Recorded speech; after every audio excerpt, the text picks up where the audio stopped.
আসসালামু আলাইকুম। কেমন আছেন আপনারা সবাই?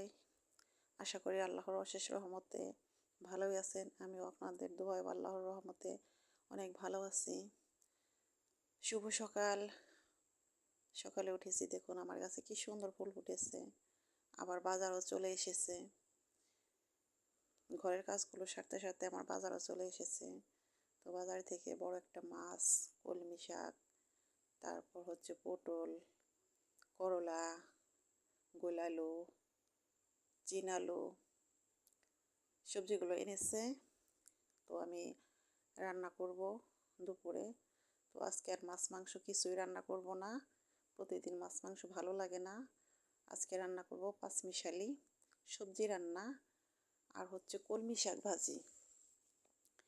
তো আমার বাড়িতে অনেকগুলো সবজি আছে, সেগুলো আমি একটা একটা করে তুলে নেব।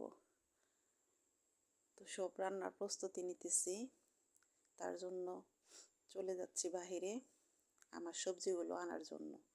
আমার গাছের যে সবজিগুলো আছে সেগুলো আমি রান্না করব। তো এটা হলো পুঁই গাছের জাংলা। জাংলাটা অনেক উঁচু হয়েছে, আমি ধরতে পারি না। দুয়ারের মধ্যে তো চলাচল সমস্যা হওয়ার কারণে জাংলাটা অনেক উঁচু করে দিয়েছে। তো পুঁই শাক গাছ এখন আর অতটাই নয়, তার উপর দিয়ে সিম গাছ উঠেছে। ওই যে দেখেন, দেখা যায় হয়তো সিম গাছে পুঁই শাক একদম চাইপা ধরে রাখছে, বেরোতে পারে না। ওখান থেকে পুঁই শাকের ডাটা নিলাম। এখন নেব কয়েকটা পাতা, কচি পাতা। পাতাগুলো ছিঁড়তে আমার কষ্ট হইতেছে, অনেক উঁচু গাছগুলো। আপনাদের ভাইকে বলছিলাম গাছটা একটু নিচে করে দিতে, দেয়নি। সবার চলাচল করতে সমস্যা হবে, উঁচুই থাক। এরপরে আসলাম কচুর ডগা নেব, দুধ কচুর ডগা নেব একটা। অনেক দুধ কচুর ডগা হয়েছে আমার বাড়িতে, ঘরের পিছনে ভর্তি। এখান থেকে আমি একটি ডগা নেব, ডগাটা কাটলাম। এবার যাব কাঁকরোল ছিঁড়তে। আমার কাঁকরোল দেখতে এত ভালো লাগে, মানে খাওয়ার চেয়ে ছিঁড়তে দেখতেই বেশি ভালো লাগে। অনেক কাঁকরোল ধরেছিল গাছে, খাইলাম। আর এই যে বেগুন যে ছিঁড়তেছি দেখতেছেন, এই বেগুন গাছটা 1 বছরের বেশি হয়ে গেছে। তো বেগুন ছোট হয়ে গেছে, এখন গাছটাও তেমন ভালো নাই, বুড়ো হয়ে গেছে। তারপরে দেখেন এই যে গাছে এখনও বেগুন আছে।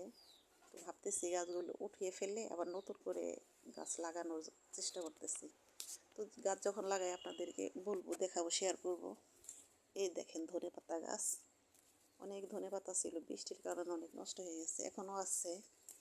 আমার খাওয়া চলে আর কি, আমার রান্নার কাজে যতটুকু প্রয়োজন চলে আমি খাই, তুলি।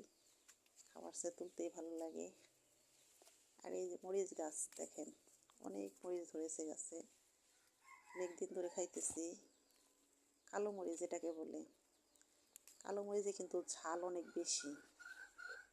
যেখানে এমনি মরিচ বাজারে থেকে আনলে যে মরিচ লাগে, যেখানে 4টা লাগে আর এখানে 2টা দিলে সেখানে না।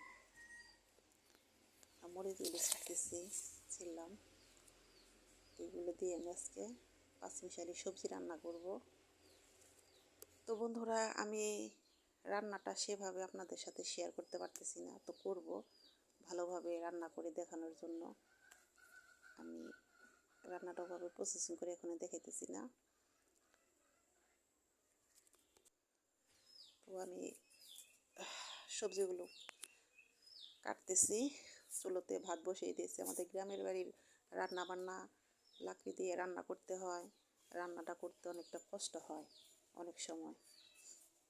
তার কারণ জালটা, এই যে দেখতেছেন, এটা হইলো আমার গাছের, হলো এটাকে গেছু আলু বলে, আপনারা কি বলেন জানি না, তবে ওটাকে বলে গেছু আলু।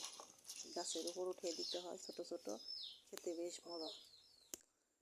তো আমার সবজিটা আমার প্রায় শেষের দিকে বসিয়ে দিয়েছিলাম, হয়ে গেছে।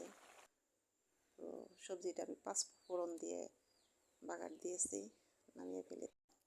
তো বন্ধুরা, আজ এ পর্যন্তই। সবাই ভালো থাকবেন, সুস্থ থাকবেন। আল্লাহ হাফেজ।